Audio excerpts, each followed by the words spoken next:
শিশু আসিয়ার মর্মান্তিক মৃত্যু কাঁদিয়েছিল গোটা দেশকে। আজ আসিয়ার ধর্ষণ এবং হত্যা মামলার রায় ঘিরে তাই সবার চোখে ছিল মাগুরার দিকে। শুনানি শেষে মামলার প্রধান আসামি হিটু শেখকে মৃত্যুদণ্ড দেন আদালত। খালাস দেওয়া হয় বাকি ৩ আসামির, আসিয়ার বোনের স্বামী, তার ভাসুর ও শাশুড়িকে। মাত্র 14 কার্যদিবসে শেষ হলো শিশু আসিয়া ধর্ষণ ও হত্যা মামলার রায়। প্রধান আসামি হিটু শেখকে মৃত্যুদণ্ড দিয়েছেন আদালত। সকাল থেকেই চাঞ্চল্যকর এই মামলার রায় ঘিরে মাগুরা জেলা নারী ও শিশু নির্যাতন দমন ট্রাইব্যুনাল প্রাঙ্গণ ছিল সরগরম। 9:45টার দিকে প্রিজন ভ্যানে করে আদালতে আনা হয় মামলার 4 আসামি হিটু শেখ, সজীব শেখ, রাতুল শেখ ও জাহেদা বেগমকে। ঠিক 1 ঘন্টা পরপরই আসে দেশের ইতিহাসে দ্বিতীয় দ্রুততম রায়। রাষ্ট্রপক্ষ জানায় 164 ধারায় স্বীকারোক্তিমূলক জবানবন্দি, মেডিকেল এভিডেন্স ও সাক্ষীদের জবানবন্দিতে হিটু শেখের বিরুদ্ধে অপরাধ সন্দেহাতীতভাবে প্রমাণিত হয়েছে। তবে খালাস দেওয়া হয়েছে অন্য আসামি সজীব শেখ, রাতুল শেখ ও হিটু শেখের স্ত্রী জাহেদা বেগমকে। বিজ্ঞ বিচারিক আদালত জনগুরুত্বপূর্ণ হিসাবে বিবেচিত শিশু আসিয়া ধর্ষণ ও হত্যা মামলায় প্রধান আসামি হিটু শেখকে নারী ও শিশু নির্যাতন দমন আইন 2009-এর 2 ধারায় দোষী সাব্যস্ত করে সর্বোচ্চ শাস্তি মৃত্যুদণ্ড প্রদান করেছেন। অপরাপর যারা আসামি, পরিবারের যারা সদস্য, তাদেরকে খালাস প্রদান করেছেন। যদিও আদালতের রায়ে অসন্তোষ প্রকাশ করেছেন আসিয়ার স্বজন প্রতিবেশীরা, বাকি 3 আসামিকেও বিচারের আওতায় আনতে উচ্চ আদালতে আপিলের কথাও জানান তারা। এই জায়গা থেকে ওরা খালাস দিয়ে দিল। খালাসটা কি ঠিক হয়েছে? আগেও ঠিক হয়নি, পরেও ঠিক হয়নি। কারণ ও সজীব তো দোষী, ওরা তো সারিয়ে দোষী। কারণ ওরা তো হুমকিতে ওরা মুখ কাটায় রাখছে, মারিয়ে তো ওরা মুখ কাটায় রাখছে। এই মামলার রায় আমরা সঠিক বিচার পাই নাই। এখন হাইকোর্টের কাছে দাবি যে সজীব ও তাদের সহযোগিতা সবার জন্য দৃষ্টান্তমূলক শাস্তি হয়। আমরা এই প্রত্যাশা কামনা করি। আমরা রায়ের কপি পাওয়ার পরে পর্যালোচনা করে রাষ্ট্রপক্ষ থেকে খালাসকৃত আসামিদের বিরুদ্ধে পরবর্তী ব্যবস্থা গ্রহণ করব।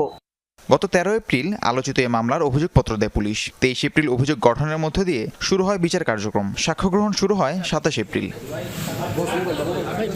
রাহিম সারোয়ার, যমুনা নিউজ।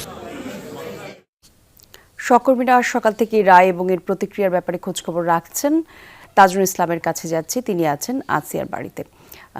তাজনুর, রায়ের পর স্বজন আর এলাকাবাসীর প্রতিক্রিয়া জানাবেন।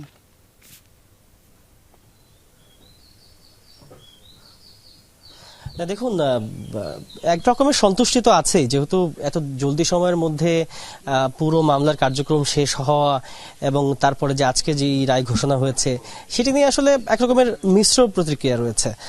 সেটি যদি খুব আলাদা করে বলি যে একজনের যে মৃত্যুদণ্ডের যে ঘোষণা এসেছে মূল আসামি হিটু শেখের, এবং বাকি যে 3 জন আসামি ছিল রাতুল, সজীব এবং তার যে মা জাহেদা বেগমের, তাদের খালাস পাওয়ার যে ব্যাপারটি, সেটিকে আসলে খুব ইতিবাচকভাবে আসলে কেউই দেখতে পাচ্ছে না। নানা রকম প্রশ্ন, শঙ্কা, বিভিন্ন রকমের মতামত তাদের বক্তব্যের মধ্যে দিয়ে আসলে উঠে আসছে। তবে আমরা আসিয়ার বাড়িতে রয়েছি, আসিয়ার মায়ের সঙ্গে কিছুক্ষণ আগে আমরা কথা বলছিলাম। আমরা একটু এই সরাসরি সম্প্রচারে একটু সংযুক্ত করতে চাই।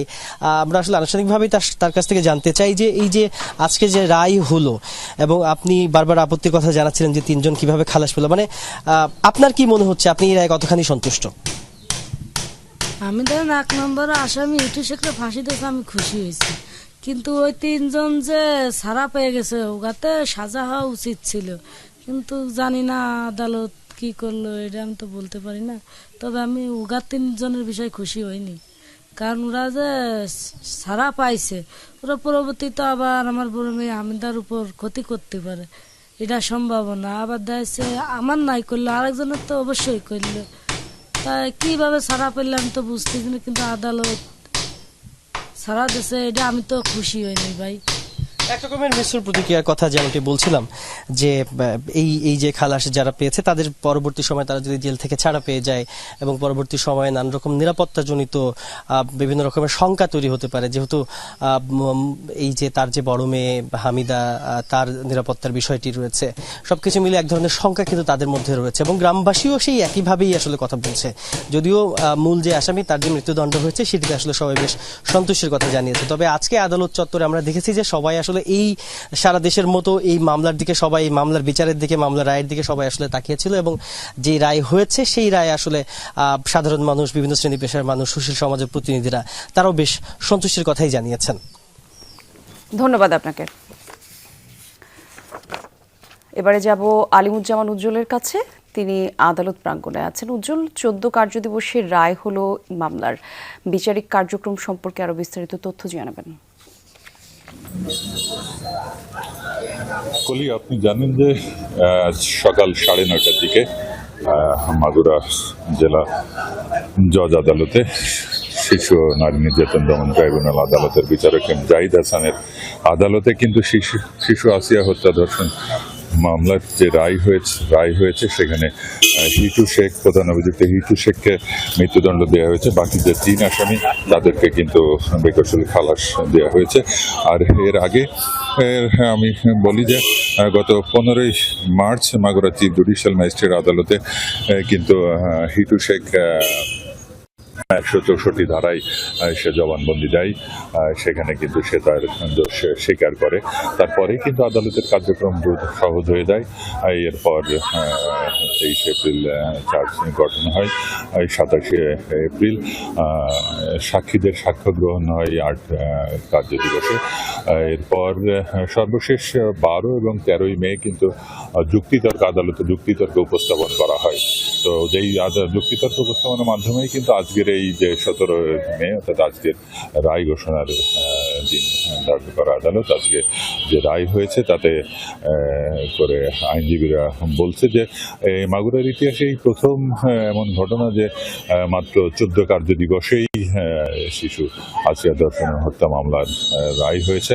তাদের আশা যে সামনে যে মামলাগুলো এরকম মামলা হবে, সেই মামলাও যেন এরকমই দ্রুত বিচার হয়, এমনটি প্রত্যাশা যে মাগুরার সচেতন মহল এবং আইনজীবীদের কলি। ধন্যবাদ আপনাকে।